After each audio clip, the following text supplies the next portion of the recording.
Good morning, students. It's your physical education class, class 11th, chapter 6, physical activity and leadership training. The topic is surfing in adventure sports. Dear students, surfing. Surfing is also an adventure game. Dear student, surfing means if you ride on the wave with a help of a plate, fibre plate, it's called surfing. या इसको यूँ कह लीजिए, Surf means होता है बेटा फेन युक्त लहर। और ये फेन युक्त लहर कहाँ आती है? सीज में आती है, समुद्रों में आती है। और जब हम किसी प्लेट के थ्रू उस लहर पे राइडिंग करते हैं, उस लहर के ऊपर सवारी करते हैं, तो उसे कहते हैं सर्फिंग। ये बिल्कुल वैसे ही है जैसे हम हॉर्स राइडिंग करते हैं। Okay, it's like as horse riding. Surfing means ride wave, यानी लहर के ऊपर सवारी करना, राइडिंग करना। In the game, gamer ride on surf wave with surfing broad and board of surfs, यानी कि एक सर्फिंग की बोर्ड होती है, उसी के ऊपर वो खिलाड़ी, वो गेमर जो है वो सर्फिंग करता है ना। अब इसे देखते हैं कि स्टार्ट कब हुआ। सर्फिंग वाज स्टार्टेड बाय हवाई आइसलैंड पीपुल, यानी कि सर्फिंग की जो शुरुआत हुई थी वो हवाई आइसलैंड के लोगों के द्वारा की गई थी। Before explorer Christopher Columbus sailed, यानी कि जब क्रिस्टोफर कोलंबस ने नई दुनिया की खोज की थी, या वो नई दुनिया की खोज के लिए 1492 में निकले थे, उससे पहले ही सर्फिंग की खोज हो चुकी थी। यानी कि हवाई द्वीप के लोगों ने एक सर्फिंग जैसा गेम जो है इन्वेंट किया, या उन्होंने खेला।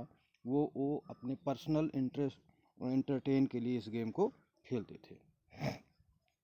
Today the surfing is popular in many countries, including Australia, Brazil, France, Indonesia, Japan, Paraguay, South Africa and United States etc. तो आज की डेट में जो है बेटा, ये गेम तमाम कंट्रीज़ में खेला जाने लगा है। जो बड़ी बड़ी कंट्रीज़ हैं और जिनके पास बीचेस हैं, वहाँ पे ये खेला जा रहा है ना।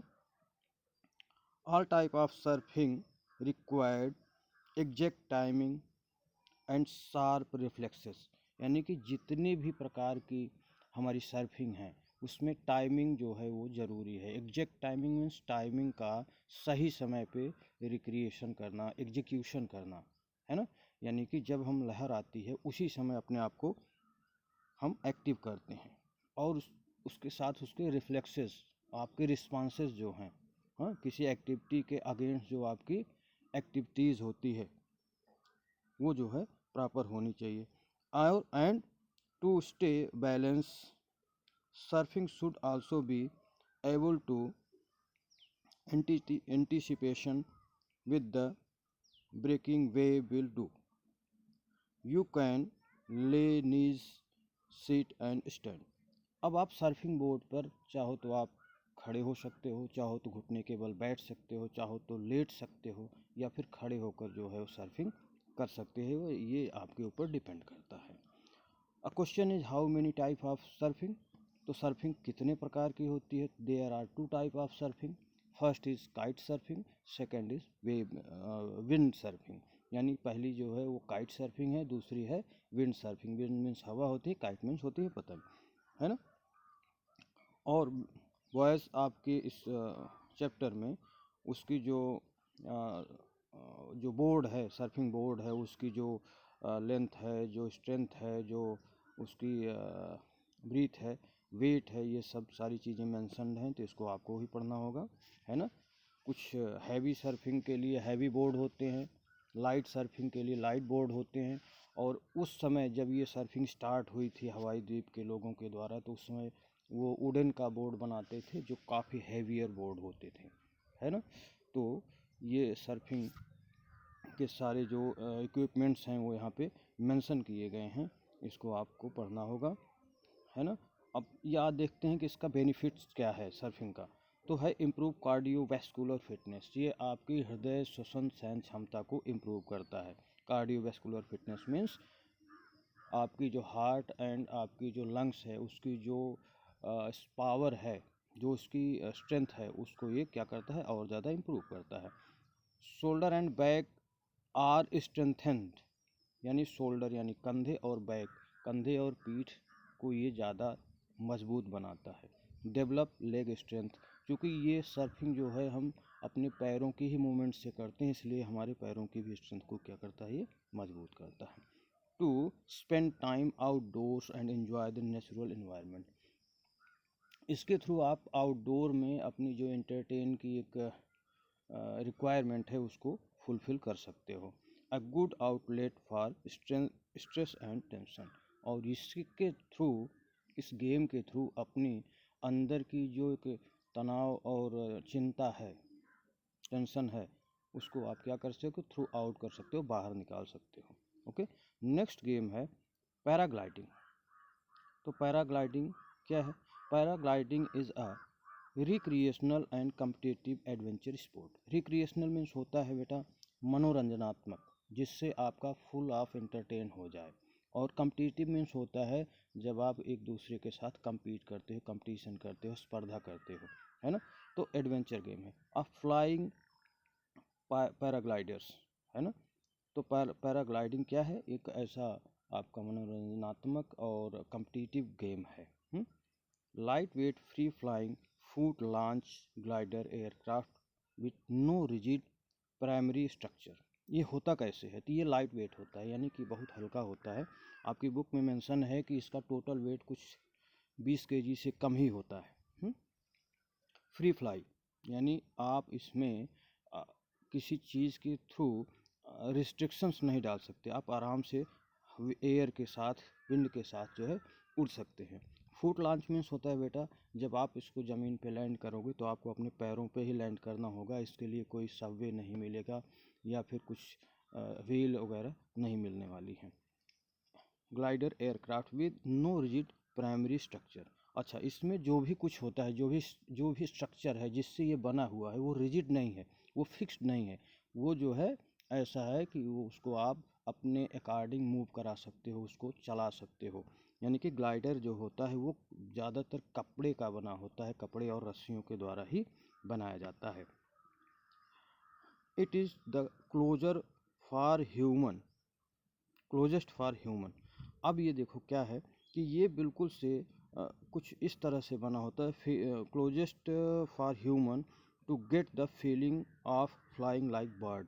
ये क्या है कि ये बिल्कुल आदमी को एक ऐसी फील देता है, ऐसा अनुभव कराता है जैसे वो ये सोच सकता है कि चिड़िया कैसे एयर में उड़ सकती हैं, फ्लाई कर सकती हैं। तो आप उसका एक अनुभव, लगभग उसके जैसा अनुभव आप ले सकते हो। If you are want to flying in the air like bird, then you are choose this game.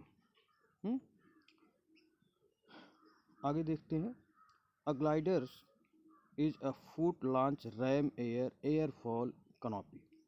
अब ये क्या है? ग्लाइडर जो है फुट लॉन्च है। फुट लॉन्च को अगेन हम कहते हैं कि जब वो आप ये फुट से स्टार्ट भी होता है, यानी कि आप इसको ग्लाइडर को जो है जब इसको स्ट्रक्चर को आप डेवलप कर लेते हो, इसको पूरा नेक बना लेते हो, तो फिर आप दौड़ते हुए ही इसको उड़ा भी सकते हो, और जब आप रुकते हो, उतरते हो, तो उसमें भी थोड़ी रनिंग की ज़रूरत पड़ती है, इसीलिए इसको फुट लॉन्च कहा जा रहा है।